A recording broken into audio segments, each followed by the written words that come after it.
Doctor Pankaj Jaswal एक ऐसा नाम जो न केवल पशुपालन और पशु चिकित्सा विज्ञान में दक्षता का प्रतीक है, बल्कि एक रचनात्मक विचारक, योजनाकार और समाज सेवी के रूप में भी सामने आया है।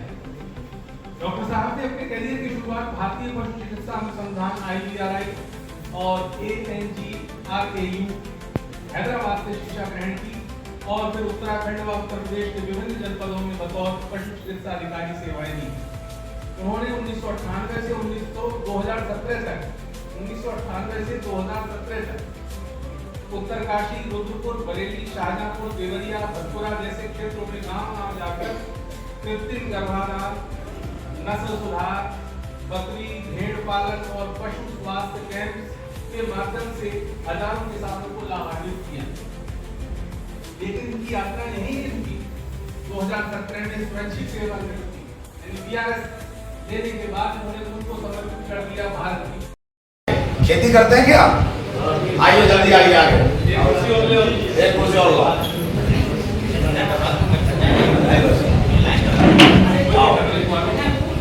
आइए आप।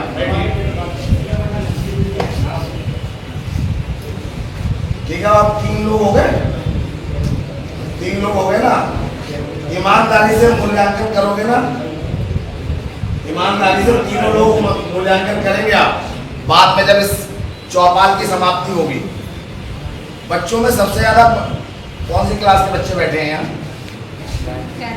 10th तक के। एग्जाम दे दिया या एग्जाम 10th में आए हैं?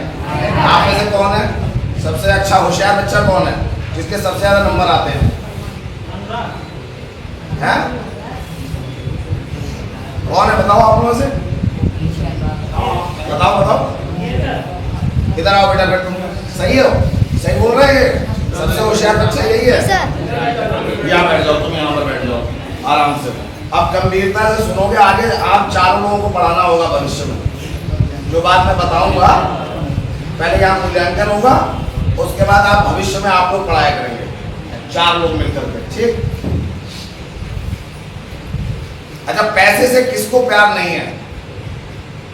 पैसे से किसको प्यार नहीं है? सबको है। सब पैसे के लिए आए हो, सब पैसा चाहते हो ना? अच्छा, बेईमानी का पैसे से किसको प्यार है? ईमानदारी के पैसे से प्यार है या 2 पैसे मिले? एक ईमानदारी से कमाने को मिले और बेईमानी से मिले, कौन सा रास्ता चुनोगे? ईमानदारी वाला ना? तो फिर ईमानदारी से बात होनी चाहिए ना?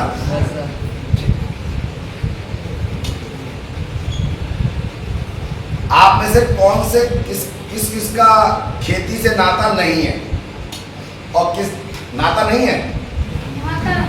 नाता है या नहीं है? कितने लोगों का खेती से नाता है? हाथ बार खड़े करोगे तभी नींद से भाग जाओगे। सबका नाता है, इसका मतलब किसी का डायरेक्ट नाता है रोजगार से और कुछ ना कुछ खेती से प्राप्त कोई ना कोई चीज, चाहे दूध हो या मीट हो, कोई ना कोई तो खा रहे हो ना। तो इसका सबका नाता है। अब 2 लोगों के बिंदु समझिए आप। एक होता है टेकर और एक होता है मेकर। टेकर और मेकर में फर्क बता सकता है कोई? है? बताइए आप बेटा। देने वाला। अच्छा, आपने घर के अंदर एग्जाम्पल देके बताओ, घर में कौन आदमी ऐसा होता है जो मेकर की भूमिका में होता है? बहुत सुंदर।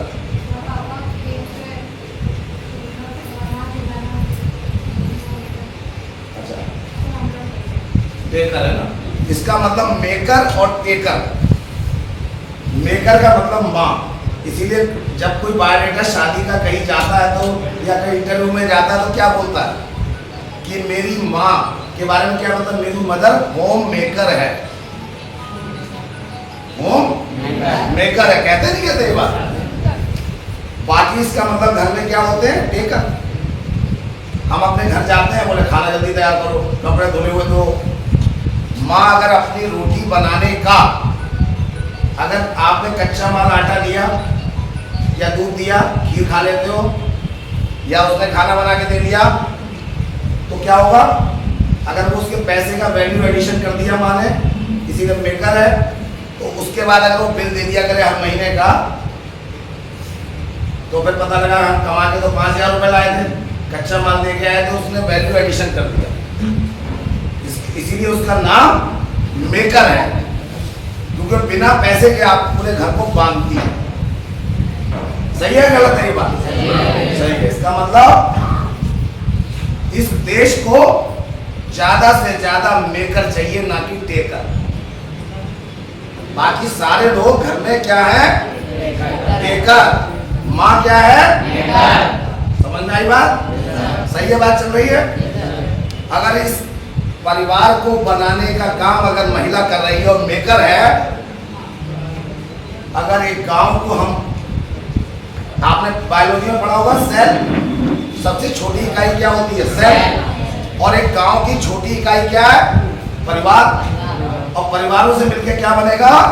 गांव। तो गांव को अगर हमें आत्मनिर्भर बनाना है तो मेकर से बनेगा। अगर घर की गांव की सारी महिलाएं, आप ही ने कहा है मेकर है, अगर उनको नेतृत्व दे दिया जाए, महिलाओं का सशक्तिकरण कर दिया जाए, तो वो गांव आत्मनिर्भर बनाया जा सकता, नहीं बनाया जा सकता? समझ में आ रही बात?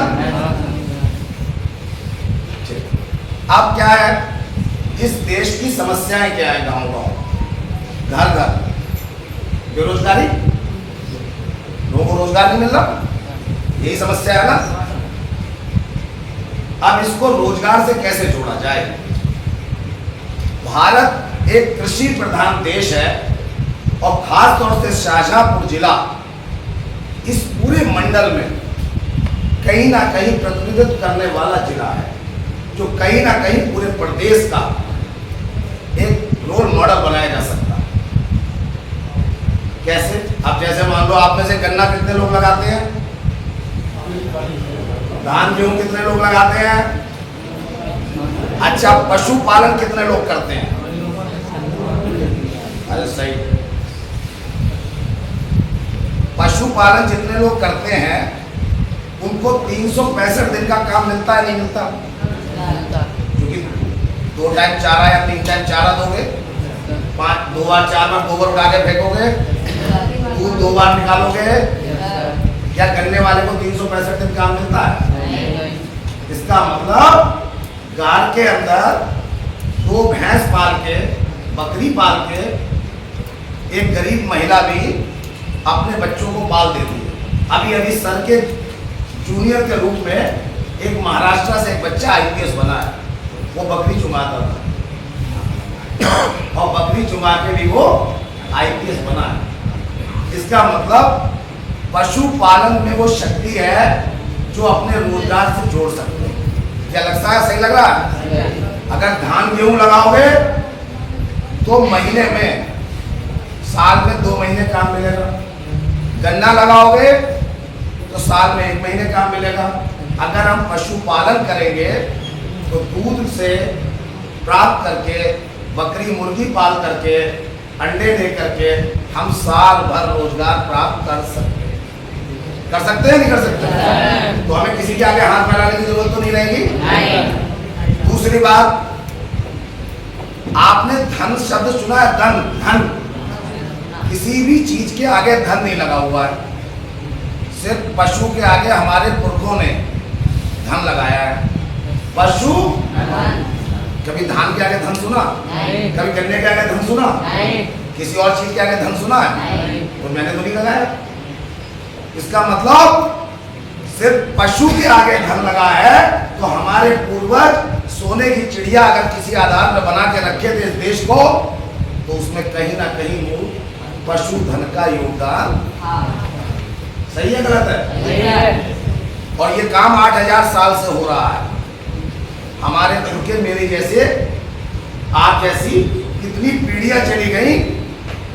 अगर भारत सोने की चिड़िया था तो कहीं ना कहीं उसमें कृषि प्रधान देश में पशुधन का बहुत बड़ा योगदान। सही है बात? और आपको पता है, विश्व की सबसे ज्यादा पशुधन की आबादी पूरे विश्व में अगर कहीं पाई जाती है तो भारत देश में पाई जाती है। इसका मतलब किसी भी पशु की 4 चीजें बढ़ा के, क्या क्या पशु से हमें क्या क्या प्राप्त होता है? एक, नस्ल से कीमत बढ़ती है। अगर गाय की नस्ल सुधर जाए तो उसकी कीमत बढ़ती है ना। आपने देखा होगा कि गाय अगर 1 लाख की, 10 लाख की, 50 लाख की कब मिलती है? या भैंस, जब उसकी नस्ल अच्छी हो। इसका मतलब नस्ल सुधार करके हम उसकी कीमत बढ़ा सकते नहीं बढ़ा सकते? दूसरी बात, अगर गाय या भैंस, बकरी या पशु अगर दूध, अंडा ज्यादा दे तो उसकी कीमत बढ़ती है नहीं बढ़ती है? इसका मतलब अपने घर में आमदनी बढ़ाई जा सकती है इन तरीकों से। तीसरा तरीका क्या है? आपने देखा होगा बकरा और मुर्गा बिकता है, तो उसके अंदर कीमत तुरंत मिलती है, जब चाहो बेच आओ। चलता फिरता बैंक कहा जाता है, इसीलिए जब पैसे की जरूरत हुई तुरंत पैसे। गन्ने का पेमेंट पहले अपना लागत लगाओ, उसके बाद में दे के आओ और फिर 1 साल इंतजार करो। इसमें मुर्गी है आपके पास, अंडा है, जब चाहो पैसे कैश कर लो। ऐसे थोड़ी हमारे पुरखों ने उसे चलता फिरता, सही बात चल रही है। इसके बाद क्या चीज बढ़ती है? उसके मीट से उसकी कीमत बढ़ती है, उसके मतलब मांस बेचने से। चौथा क्या है?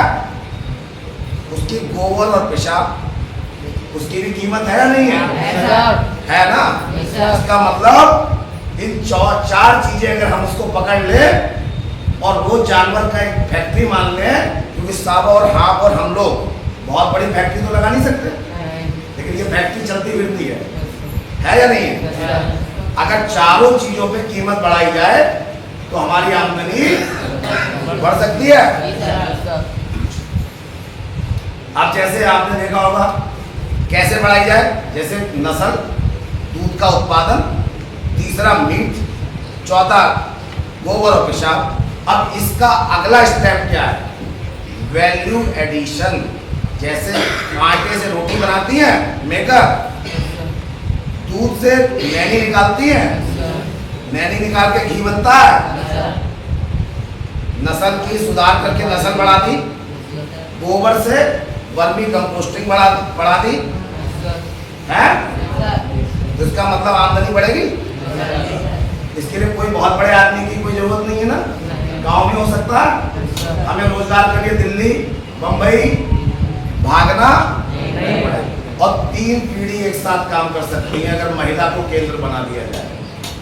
बड़े बुजुर्ग जो माँ बाप हैं वो चौकीदारी कर लेंगे, और जो नए बच्चे हैं, जो भविष्य का भारत है, वो क्या करेंगे? वो काम देंगे, डिजिटल होंगे। क्या होंगे? बिना तकनीक के कोई काम आगे नहीं बढ़ाया जा सकता। तो युवा क्या करेगा? डिजिटली पढ़ा लिखा है। कोई ऐसा बच्चा है जो आजकल मोबाइल चलाना मैं जानता हूँ, लेकिन मम्मी नहीं जानती है, लेकिन मम्मी मेकर है, उन्हें तजुर्बा है। वो रोज आदमी तो पत्ते खेलता रहेगा गांव में, क्योंकि उसका नाम खतौनी में होता है, लेकिन मम्मी तो बिना 365 दिन में अगर होली दिवाली आ जाए तो बेचारी सुबह 4 बजे उठ के खाना बनाती है। तो उनकी आदत है काम करने की। और जो पत्ते खेलने वाले हैं वो अनुपयोगी हैं। क्या होते हैं? अनुपयोगी। और मम्मी उपयोगी है, क्योंकि 365 दिन खाना बनाती है। कहीं बुखार आ जाता तब भी खाना बनाती है, नहीं बनाती? इसका मतलब जिस दिन त्योहार आता है, लोड बढ़ता है, तो और ज्यादा काम करती है। तो मेकर इसीलिए नाम दिया गया। तो अपने आप को तय करना है, हाथ खड़े करके बताना है 4 जगह। पहले मैं पूछूंगा अनुपयोगी कौन कौन है, उपयोगी कौन कौन है, बहुत उपयोगी कौन कौन है, और श्रेष्ठ उपयोगी कौन कौन है। सही? तो पहले बताओ अनुपयोगी कौन कौन है। अपने आप बनाओ, मूल्यांकन करो अपना। अनुपयोगी कौन कौन है? कोई नहीं है। तो कुछ देश बहुत तेज आगे जाता है। अच्छा, सारे लोग मतलब सारे उपयोगी हैं, अनुपयोगी है कोई? इसीलिए मोदी जी ने नारा दिया था, मोदी जी और योगी जी बहुत उपयोगी। हमने सुन तो लिया, अपने ऊपर लागू किए ही नहीं। कहा था मोदी योगी बहुत उपयोगी। अब अनुपयोगी कौन है बताओ? कोई नहीं है। अच्छा उपयोगी कौन कौन है? कोई उपयोगी नहीं है। उपयोगी वाले हाथ खड़ा करो भाई, हाथ खड़ा करके बताओ। इसका मतलब बिना उसके चल रहे, मैं इसलिए वो वाला भाषण ही नहीं करता हूँ। हाँ हाथ खड़ा करो, उपयोगी कौन कौन है? हाथ खड़ा करके बताओ भाई, तब मानूंगा मैं। पहले दोनों हाथ जोर से, जैसे सत्संग में जाके जयकारा लगाते हो, दोनों साचे दरबार के ऐसा करते हो नहीं करते हो? ये तो तुम्हारे मतलब का चल रहा है, बाकी तो उन्हीं के मतलब का होता है। तो बात ये समझ लो, इसका मतलब सारे उपयोगी हो गए। अब बहुत उपयोगी बनने के लिए अब 365 दिन उपयोगी वाले हाथ खड़ा करो। जो 365 दिन काम करते हो आदमियों में, औरतें तो करती हैं, 365 दिन काम करते हो उपयोगी हो। आप क्या काम करते हैं आप? लकड़ी काटते हो 365 दिन, फर्नीचर बनाते हैं आप। ये मेकर है, हुनरमंद है ना, ये स्किल्ड व्यक्ति है, ये स्किल्ड पर्सन। ठीक। अच्छा बहुत उपयोगी कौन है? अभी तो उपयोगी की बात हुई थी ना। बहुत उपयोगी कौन है? इसमें कौन बहुत उपयोगी है? उसी को बहुत पैसा मिलेगा। बहुत उपयोगी को बहुत पैसा और श्रेष्ठ उपयोगी को सबसे ज्यादा पैसा। अब मैं तय कैसे करूं किसे पैसा बांटूं? तय कैसे हो ये बात? जो श्रेष्ठ उपयोगी होगा वो इस पाठशाला के बाद सबसे ज्यादा पैसा कमाएगा। पैसा ना चाहिए, मैं फर्दर बैठना भी ना, हमारे घर बनाए समझाई रहे। जाओ यार, अगर तुम्हें बारात सुनो सुनो सुनो सुनो सुनो सुनो सुनो, अगर बारात में जाना है तो मैं एक बात और सुनाता हूँ, एक और बात सुनाता हूँ बढ़िया वाली। सुनो फिर, अगर तुम्हें बारात में जाना है, मैं कभी शादी या मौकों में जाता ही नहीं। हाँ सुन तो लो, सुनो हम तुम्हारी समझाए हैं, अभी समझाते हैं। ऐसा है, किसी भी देश को आगे बढ़ने के लिए, परिवार को आगे बढ़ने के लिए MSME सुना है? माइक्रो स्मॉल मीडियम एंटरप्राइजेस, लघु उद्योग, छोटे उद्योग, ये सारी बात जो होती है कि बिना उद्योग के कुछ नहीं हो सकता। और एक होता है सर्विस सेक्टर और एक होता है मैन्युफैक्चरिंग। मैन्युफैक्चरिंग के अंदर किसान से शुरू होता है, बड़ा इंडस्ट्रीज तक जाता है। और सर्विस सेक्टर में 2 तरीके की सेवाएं देते हैं। सर ने जैसे सरकारी सेवा दी, मैं भी सरकारी सेवा दे चुका 19 साल।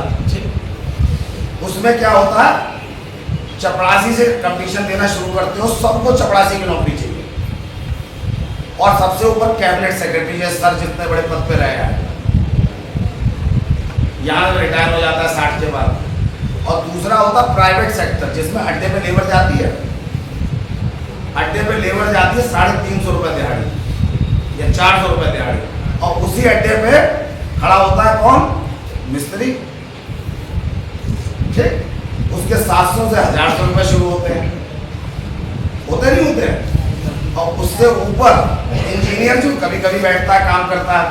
तो प्राइवेट के अंदर अड्डे की लेबर से लेकर के और बड़ी बड़ी कंपनी का, सुंदर पिचाई का नाम सुना होगा किसी ने? वो किसी कंपनी का CEO बना, उसका पैकेज बहुत बड़ा। तो जब आप प्राइवेट में होते तो पैकेज की बात होती है, क्या होती है? और सरकारी में होते तो क्या तनख्वाह कितनी है, मतलब ग्रेड पे की बात होती है। इसमें और इसमें क्या फर्क है? इसमें थोड़ा सा कम लोग अच्छे होते हैं, एक बार कंपटीशन दिया फिर आराम में सरकारी दामाद बन जाते हैं। सरकारी वाले में सरकारी दामाद, फिर वो अंडर द टेबल और टेबल के ऊपर भी 2 पेज चलते हैं। इसीलिए भ्रष्टाचार की बात होती है। और ये देश को आगे बढ़ना है तो भ्रष्टाचार मुक्त होना चाहिए, नहीं होना चाहिए? जब हम भ्रष्टाचार कर रहे होते हैं तो ये लगता है कि ये अच्छी चीज है, और जब हम किसी को देने जाते हैं तो बड़ी बुरी चीज लगती है। तो उसके पहले हमें सुधार होना चाहिए, होना चाहिए। अब जब सर्विस सेक्टर में अड्डे की लेबर से लेकर CEO तक जाने की व्यवस्था है, इसके आधार पे मिलेगा, काम के आधार पर, और रिश्वत नहीं मिलती। काम करके बताना पड़ता है। और तीसरी एक व्यवस्था होती है, कौन सी वाली, जिसमें आप और हम कहीं ना कहीं प्रभावित हैं। लेकिन एक शर्त मैं बताऊंगा, अगर सारे लोग ये कहोगे कि इसको बोलने को आपको दे रहे हैं, लेकिन इसको इस कमरे के अंदर ही रखोगे, अपने मन में रखोगे, क्योंकि वरना दूसरे टाइप के लोग बड़े खतरनाक होते हैं। बताओ, अगर मैं बोलूं तो बताओ, लेकिन इसको किसी धर्म और जाति से नहीं जोड़ोगे, किसी से नहीं जोड़ोगे, अपने लिए सोचोगे, ज्ञान के लिए, पक्का? इसको कोई बुरा तो नहीं मानेगा? देखो, इसको यहीं तक रखना अपने मन के लिए, मानो या मत मानो। जिसमें आता पुजारी, बाबा और नेता, ये तीनों लोग क्या करते हैं, हर चीज की गारंटी। प्रसाद सभाओं में चढ़ता है, 5.25 रुपए, 1.25 रुपए, 11 रुपए, और बाकी जब गांव में फसल बेचते हो किसान, तो कर्जा काटते हैं। कटता नहीं कटता? कभी ज्यादा में माना जाता है? क्योंकि हर चीज की गारंटी दे रहे। और उसके बाद जब वो बाबा के पास जाओ, वो कहता माया मोह से दूर हो जाओ, और खुद फॉर्चूनर से आएगा। सही? आपसे कहेगा माया मोह से दूर हो जाओ, क्या लेके आए हो, क्या लेके जाओगे?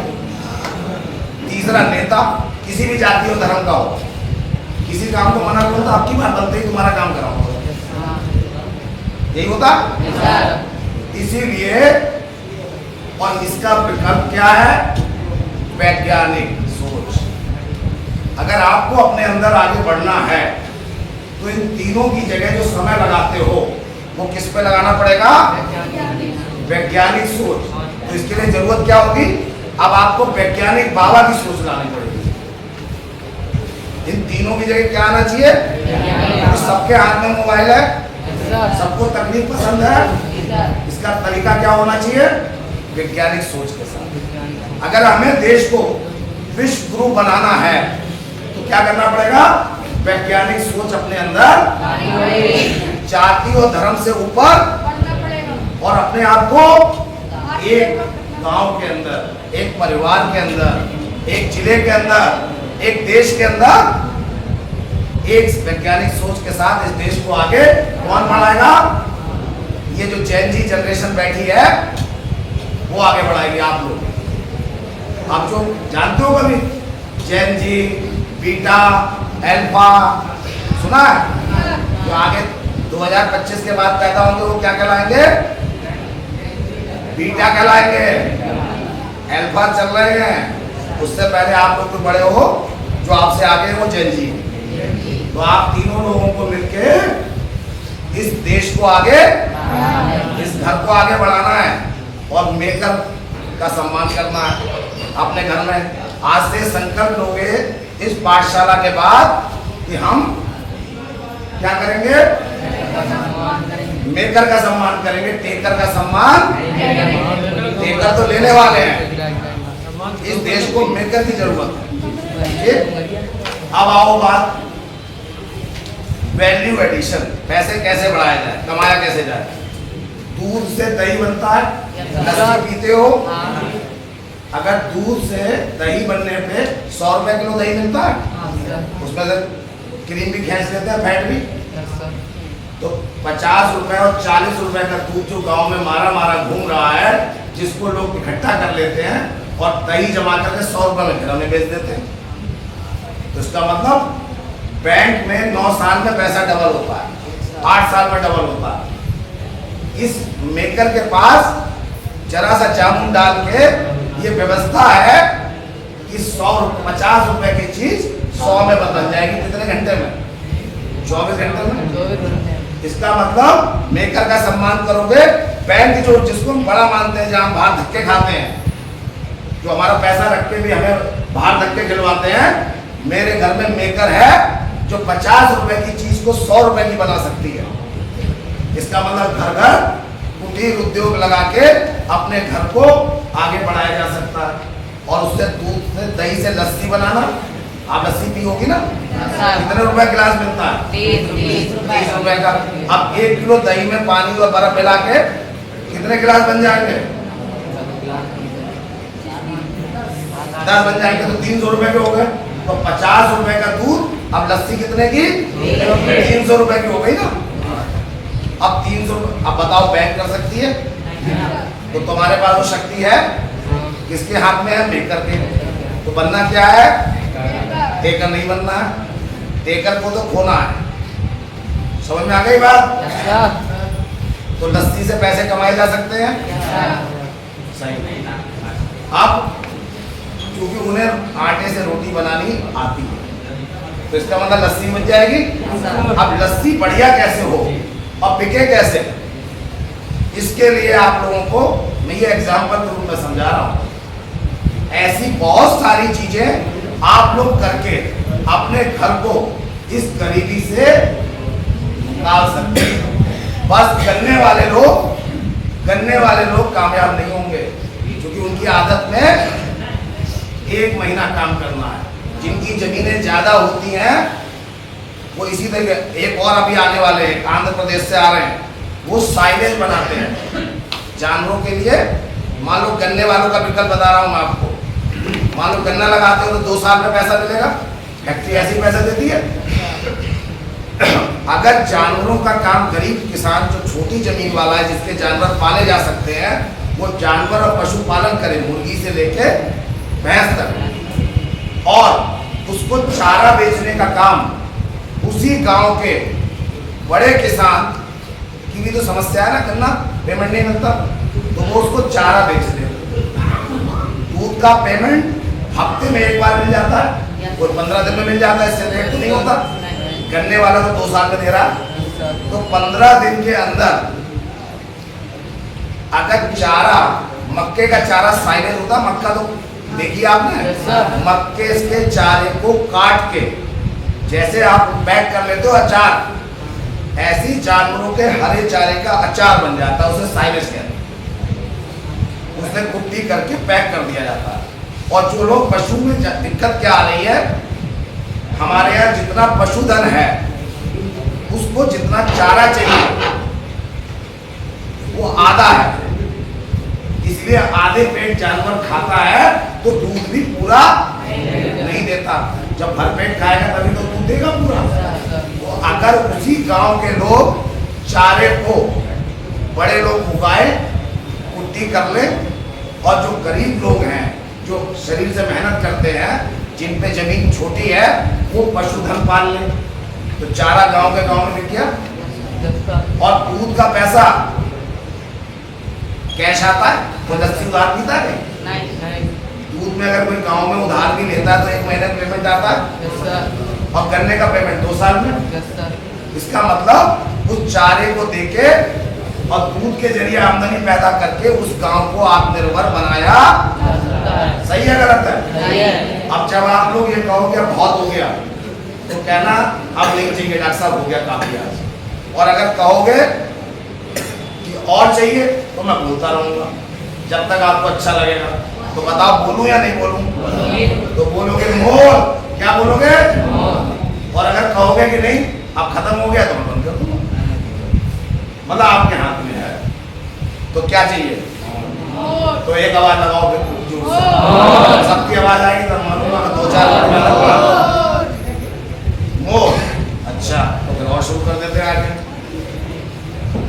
तो आप लोग जो BA और MA वाली पढ़ाई है, वो काम है बन्नों के लिए, उनका फायदा होता है, क्योंकि आप डिग्री लिए घूमते रहते हो, फिर आपकी नौकरी नहीं लगती। आपको हुनरमंद बनना है। कभी भी किसी चीज को आगे बढ़ने का जो रास्ता है वो है, पहले तो उपयोगी बने, फिर बहुत उपयोगी बने, फिर श्रेष्ठ उपयोगी बने। पहले तो अनुपयोगी और उपयोगी में छकना है अपने आप को। उपयोगी किस चीज के लिए? अगर हम उपयोगी नहीं होंगे, मेरे पिता, मेरा छोटा भाई अमेरिका में वैज्ञानिक है, मेरे पिता, मैं रहने वाला फरकाबाद का, और मुझे लेकर के वो दिल्ली गए, पढ़ाया मुझे। इसके लिए कम से कम 3 पीढ़ियां लगती हैं, बिना उसके आप आगे बढ़ नहीं सकते। अगर मेरे पिता और मेरी माता ने, मैं इसका तरीका बता रहा हूँ आपको, इंटर पास थे, कोई बहुत ज़्यादा पढ़े लिखे नहीं थे, लेकिन उस जमाने के थे। और पहले जैसे ज़माने में नौकरी लगती थी, उसके बाद उन्होंने SDO से रिटायर। उस मेरे पढ़ने के पीछे और मेरे भाई को वैज्ञानिक बनने के पीछे सबसे बड़ा योगदान मेरी माँ का। कैसे है, आप भी कर सकते हो। जब घर में, जब दिल्ली में हम रहते थे, तो मेरी माँ क्या करती थी, जो बहुत अच्छे पढ़े लिखे लोग होते थे उनको शनिवार इतवार को बुलाया करती थी। जैसे वैज्ञानिक लोग जो होते थे, DRDO में साइंटिस्ट होते थे, IIT रुड़की से MTech और PhD किए हुए लोग, बड़े बड़े अच्छे लोग, तो उनको भोजन में बुला लेती थी उनके परिवार से। तो उन्हें लगता था ये बच्चा, छोटा छोटा बच्चा, जब मैं इनकी उम्र में था, आप लोगों की उम्र में, तो मैं उनको खाना देता था। यही होता है घर में कोई बुलाया जाता है तो। धीरे धीरे वो इस बहाने मुझे ज्ञान आने लगा, समझ में आने लगा। इसीलिए कहते हैं जैसी संगत। तो माँ ने कितना बड़ा काम किया, संगत अच्छी की। तो मेरे अंदर क्या भाव आने लगे, मेरे अंदर छठी क्लास से वैज्ञानिक भाव आने लगे। तो मैं उस दिशा में आगे बढ़ने लगा। मेरा छोटा भाई वो भी वैज्ञानिक हो गया, वो अमेरिका तक पहुंच गया। इसका मतलब मेकर ही आपके घर को आगे बढ़ा सकती है। हर माँ को इस बात से सोचना है, अगर आपके घर में सरप्पा आने लगे, शराब की जुआरी आए, बच्चा क्या बनेगा। इसके लिए सर का आभार करिए कि सर ऐसे लोगों को बुला के आप लोगों के बीच में, ये चाहते हैं कि मेरे क्षेत्र का विकास हो।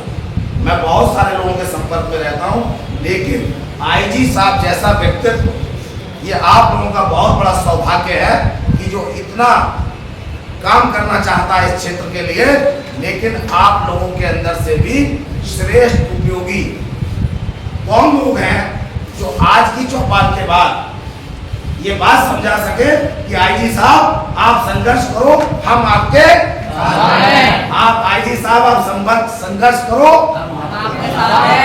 क्योंकि आपके लिए कर रहे हैं। उन्हें भी तो आराम से AC में सो सकते हैं, क्यों कर रहे हैं? क्या वो कमाई कर रहे हैं? आप लोगों के लिए ना।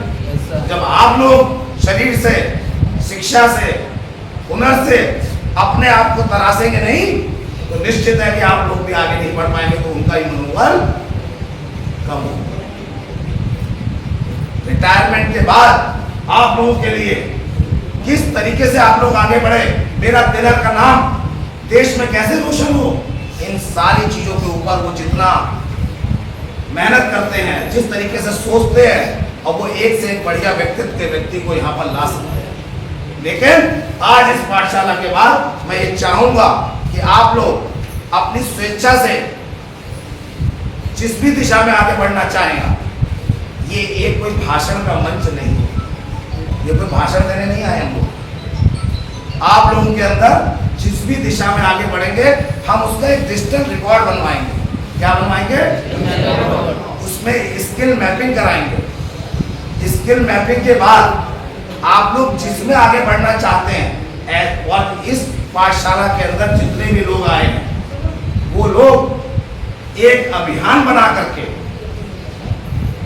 अपने आसपास हर आदमी के 5 परिवार, अभी उन्होंने कहा कि मुझे शादी ब्याह में जाना है, कहा ना, वहां पर 500 लोग इकट्ठे होंगे ना। जब आपको मार्केटिंग करनी है तो क्या करोगे? दूसरे की पिच पे नहीं खेलना, अपनी पिच पे खिलाना।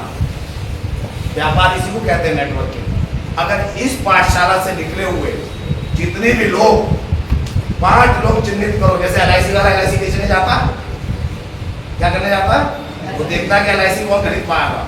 जब आप लोगों को अपना व्यापार खड़ा करना है, तो अपने परिवार में 5 लोग जो आप में विश्वास करते हैं, उनको बांधना है। अगर इस पाठशाला में आज 100 लोग हैं, 100 में से उपयोगी कितने हैं, अनुपयोगी कितने हैं, ये तय हो जाएगा। कैसे? 5 आदमी वो आज के विचार आप लोग जो सुन रहे हो, उसके आधार पर 5 को जोड़ना है। उनमें से देखना कि कौन आदमी हमारी बात समझ पा रहा है। तभी हम उपयोगी लोगों को जोड़ के हम बहुत उपयोगी कैसे बन सकते हैं? उपयोगी ना। उपयोगी को अपने नीचे लाके हम क्या हो जाएंगे? बहुत उपयोगी। और जो आपकी पाठशाला में से जो भी श्रेष्ठ निकलेगा वो क्या कहलाएगा? श्रेष्ठ उपयोगी। सही हो जाएगा? तो क्या 5 लोगों को ढूंढोगे ऐसे, उनका भविष्य बनाने के लिए लगोगे, अपना भविष्य बनाने के लिए, गांव का भविष्य बनाने के लिए, अपने परिवार का भविष्य बनाने के लिए, अपने देश का भविष्य बनाने के लिए। समझ में आ रही है बात? बंद कर दूं या और है? अब आप लोग बताओ किस चीज पे बोलूं? और तो ऐसे बहुत सारा बोलते हैं, और सुनाओ, बताओ किस टॉपिक पे बोलूं जो आप लोगों का मुद्दा हो। बताओ उस टॉपिक पे बात करें जो आपको लगता है कि आपका ज्वलंत मुद्दा है, जिससे आपको लगता है कि आपको ज्ञान चाहिए आज। बताओ उसी टॉपिक पे बात करेंगे।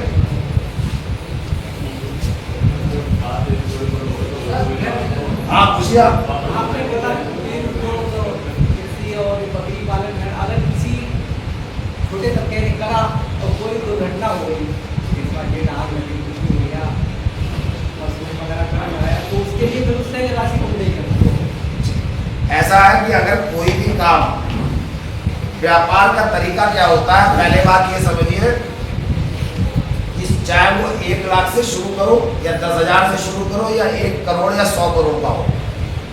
आपने एक शब्द सुना होगा मार्जिन मनी। सुना है? सुना है? सुना? तो मार्जिन मनी 10 से 20% होती है। अगर कोई व्यक्ति सामान्य वर्ग का है तो उससे बैंक कहता है 20% दो, और अगर कोई अनुसूचित जाति का या पिछड़ी जाति का व्यक्ति है तो उससे कहती है 15% में भी काम चल रहा है। लेकिन 80% काम करने वाले की जरूरत होती है। अगर काम करने वाले ना हो तो वो व्यापार नहीं बनेगा। अब जब हमारा काम करने की समझ हमारे अंदर है और 10 से 20% की हमारी मार्जिन मनी है, और बैंक के अंदर छोटे लेन देन से, जिसलिए आपने देखा होगा जगह जगह स्वयं सहायता समूह बनाए जाते हैं। मान लीजिए हमारी क्षमता बड़े कारोबार खड़ा करने की नहीं है, हम पहले व्यापार को सीखना चाहते हैं, तो हम 2-2 बकरी पाल के 20 लोगों का समूह बना करके 50 बकरी हो गई। अब हमने बकरी बड़ी करी, बकरी बड़ी करने के बाद उसको बेचा तो बैंक में लेन देन किया, या हमने दूध को खरीदा और बैंक में लेन देन किया। ज्यादातर लोग क्या गलती करते हैं, इसे असंगठित क्षेत्र कहते हैं। हम लोग अपना लेन देन बैंकों के माध्यम से नहीं करते हैं, तो बैंक हमें व्यापार की दृष्टि से व्यापारी नहीं मानता। तो हमें व्यापारी बनने के लिए अपना लेन देन बैंक में करना पड़ेगा। इसीलिए बनिए को व्यापारी मानता है, आपका पैसा बैंक में रखा रहता है और बनिया जाता है, क्योंकि वो उसे ब्याज देता है। आपका आदमी 6%, 5%, 3% सेविंग या लंबे समय के आधार पर बैंक में रखता है और एफडी करा के। लेकिन व्यापार बैंक चलती कैसे है? एक तरीका तो आपका पैसा रखना है, और दूसरा जो 12% पे बैंक से पैसा लेता है और उसके बाद में ब्याज वापस करता है, तभी तो आपको ब्याज वापस मिलता है। तो इसका मतलब बैंक किसकी इज्जत करेगी? दूध देती हुई गाय की। दूध कौन दे रहा है? गाय नहीं, व्यापारी। कौन दे रहा है? व्यापारी। क्यों 12% ब्याज पे पैसा ले जा रहा है, तभी तो बैंक आपको 4% वापस कर रहा। तो हमारी सोच क्या होनी चाहिए? व्यापारी। हम अकेले नहीं कर सकते, तो हम देखें कि हमारे पास जेब में कितना पैसा है, समझदार कौन व्यक्ति है, और कैसे बैंक सरकार की योजनाओं का लाभ, जैसे बकरी पालन से लेके मुर्गी पालन से, साइलेज बनाने से, या दूध के काम के लिए सरकार 50% तक का क्या देती है? अनुदान। और इस काम में हम फेल ना हो पाए, उसके लिए सर जो है आप लोगों के लिए क्या करने जा रहे हैं? आप लोगों के अंदर उद्यमिता का विकास कैसे हो, आप जानकार कैसे बने, छोटे छोटे अपने पैसे को जमा करके कैसे करके हम कारोबारी बने, इसके लिए सरकार सर जो है आईजी साहब आप लोगों के लिए करने जा रहे हैं। और लेकिन हमें इसमें से श्रेष्ठ व्यक्ति और उपयोगी और अनुपयोगी चुनने पड़ेंगे। अगर ये नहीं हुआ तो कुछ नहीं होगा। सर के पास तो फ्री का पेड़ वेड़ नहीं लगा कि सर को हिला देंगे पेड़ और सबको बांट देंगे। सर ने अपना ज्ञान और अपना समय दे रहे हैं, तो आप लोगों को कम से कम मेहनत करके अगर इस क्षेत्र के कुछ अच्छे परिवार खड़े हो गए तो क्या होगा, सर को खुशी मिलेगी, यार ये तो आत्मनिर्भर हो गए। तो इस काम के लिए क्या हम आगे बढ़ेंगे? तो दोनों हाथ खड़े करके बताओ कितने लोग आगे बढ़ना चाह रहे हो? पक्का? ये बीच में सो जाते हो, मुझे पता है ना आपको, मेरा भी 30 साल का तजुर्बा है, आदत है आप लोगों की पूरी, समझ में आई बात? तो सुला के जगाना पड़ता है बीच बीच में, क्योंकि आदत नहीं है ना पढ़ने की, हमारी तो आदत है आदत पढ़ने की। तो आप लोगों को बीच बीच में देखना पड़ता है कितने सो गए हो। तो ऐसे करके कारोबार चलाया जाएगा। आप लोगों को दूध से पूरा कारोबारी बनाया जा सकता। सबसे आसान काम कारोबारी बनने का अगर कोई है तो दूध है। 2 टाइम आता है, बेचा, जब भी आप दूध बेचने गए उससे कहा फोन पे में पेमेंट कर, अकाउंट में डाल दे। जिस दिन आपने 6 महीने तक ये काम कर लिया, भले ही दूसरे का दूध खरीद करके पेमेंट दूध दिया है और पेमेंट अगर बैंक में ले लिया तो आप बैंक की नज़र में कारोबारी की दिशा में आगे बढ़ना शुरू हो गए। तो पहले आपको गाय भैंस नहीं पालनी है, कारोबारी बनना है। कारोबारी सोच विकसित करनी है कि मैं 50 लीटर दूध बेचूंगा, उसका पेमेंट क्या करूंगा, अपने अकाउंट में लूंगा।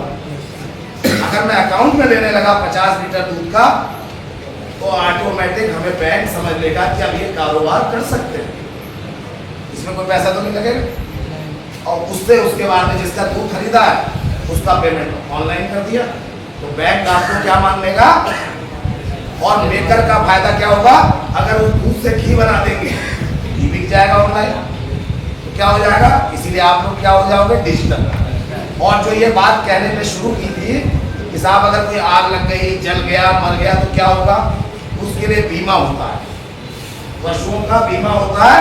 और 50% छूट के साथ सरकार आधा, आप मोटरसाइकिल का बीमा कराते हो उसमें सरकार देती है कोई पैसा, कार का बीमा कराते हो देती है, लेकिन पशु का बीमा अगर आप करा रहे हो, चाहे मुर्गी हो, चाहे बकरी हो, चाहे गाय हो, चाहे भैंस हो, आदि की सरकार दे देती है। समझ में आ गया आंसर चला? आप बताओ, आप बहुत चुप हो, कुछ सही चल रहा है मामला, गड़बड़ है? मैं सही से बताइए यार, तो देने लेने ना जुड़े रहने हैं, सही चल रहा भाई? बताओ सही चल रहा है? मजा आ रहा है? तो और चलाए आगे। आप बताओ, आप मुझे आके बैठी हो वहाँ, बताए दो, शर्माओ मत ही, तुम्हें डांटने सब है तो शर्माओगे तो डांटो कैसे? सही है? हाथ हाथ बताओ, सही बताओ, सही है तो सही चल रहा है। हाँ जी मुल्ला जी, बड़ी बात है, आप भी बता दो सही चल रहा है? आप कारीगर आदमी हो भाई। अच्छा आप क्या और क्या बताओ, कोई क्वेश्चन उस पर बताऊं मैं आगे? बताओ। कोई पढ़ाई की जरूरत नहीं है, रोजगार हो जाएगा। शिक्षा चाहिए वो जो मेरे रोजगार को और मेरे आमदनी को बढ़ाए। पैसा तो सबको अच्छा लगता है, आगे बढ़ा सके, उतनी शिक्षा लेनी है। खाली मास्टर साहब से नंबर लेने के लिए और डिग्री लेने के लिए नहीं लेनी है। अगर सर के साथ आप खड़े रहे तो सर आपको अगली 3 साल के अंदर कोई भी काम में कामयाब होने के लिए अपने जीवन में संकल्प लेना पड़ता है। कितने दिन का? कम से कम 1000 दिन का। कितने दिन का? 1000 दिन का। अगर 1000 दिन का हम संकल्प ले लें कि हमें आगे बढ़ना है, इस दिशा में आगे बढ़ना है, तो मैं दावा कह सकता हूं कि आपके आईजी साहब के अंदर वो सारी व्यवस्थाएं मुहैया करा देंगे जिससे आप 1000 दिन के अंदर आत्मनिर्भर बनने की दिशा में आप अपने आप में खड़े हो जाओगे। मैं और सर मिलकर के आपको खड़ा करूंगा। 1000 दिन, ये नहीं साहब आज रजिस्ट्रेशन कर गए, जैसे स्कूल में आते हो कभी कभी, परीक्षा वाले दिन आ गए, फिर एक बार मार्कशीट लेने आ गए, बोले आप साहब 1 साल हो, ऐसा वाला 1 साल। कौन सा वाला चाहिए? 8 घंटे से 10 घंटे चाहे पढ़ाई करना है, काम के बारे में सोचना है, और 1000 दिन के लिए आपको जिस दिशा में आगे बढ़ना चाहोगे अपना आवेदन दे देना, मैं उसकी स्क्रीनिंग कर दूंगा और उसके बाद आपकी जो हम डिजिटल आज जो पाठशाला यहाँ लगा रहे हैं, इस पाठशाला को घर में मोबाइल पे चालू कर देंगे। सर का कंप्यूटर रूम है और मैं बरेली से बैठे बैठे जितने वैज्ञानिक चाहिए होंगे आपको, जितनी दिशा में आपके प्रश्न हो, अभी आप लोग नहीं बात कर पा रहे होंगे, बहुत से लोग संकोच में होंगे, अपना लिख देना। ये आज शुरुआत है, ये खत्म नहीं है। सही है? आप अपनी जो भी इच्छा शक्ति है उसका कागज बनाओगे और 5 अपने हाथ से आप जोड़ोगे। उसके बाद में वो आवेदन प्रिंसिपल साहब के पास हमारे उनको जमा कर दोगे और फिर हम डिजिटली उस चीज को, अभी मान लो किसी की रुचि मुर्गी पालन में है, किसी की बकरी में है, किसी की दूध में है, किसी को खेती में साइलेज बनाना है, किसी को एग्रीकल्चर में कोई काम करना है, तो हम फिर जैसे नर्सरी से लेकर पीएचडी तक के बच्चों को अगर एक साथ बैठाया जाए तो नर्सरी वाले को कुछ समझ में आएगा, कहेंगे तो पता नहीं बाउंसर मार रहे हैं, और पीएचडी वाले के सामने अब एक पीएचडी बैठा हो, बोले क्या छोटू आ बड़ो आओ एबीसीडी पढ़ा रहे हैं यार, हमारे घर में काम हो। तो आज की पाठशाला का उद्देश्य सिर्फ इतना है, आप लोगों को भावनात्मक रूप से आपका भविष्य को ध्यान में रखते हुए कैसे जोड़ा जा सके और आप लोगों के लिए कैसे किस किस लेवल का कौन आदमी है उसी तरीके की बॉल डाली। बस इसी के साथ मुझे लगता है आप लोगों ने सुना, और मोर का आप नारा ना देना अगली बार के लिए। अब मोर की बात जब होगी जब आप अपना कागज जमा करेंगे। सही है? तो हाथ खड़ा करके बताओ कितने लोग कागज जमा करोगे? कोई नहीं करेगा? कोई नहीं है? सब गायब? सही बताओ। और बच्चों आप लोगों से ये है कि घर में इंजेक्शन लगा के अपने मम्मी पापा से कागज बनाना है, ठीक है? और डिजिटली फिर करेंगे काम आप लोगों के साथ। इसी के साथ आप सब लोगों ने मेरी बात सुनी। मेरी बात में अगर कोई बात गलत लगी हो, कोई बुरी लगी हो, तो उसका उद्देश्य किसी की भावनाओं को हाथ करना नहीं था। उद्देश्य था कि हम सब लोग जागते हुए कैसे अपने देश को, अपने क्षेत्र को, अपने गांव को, अपने भारत को आगे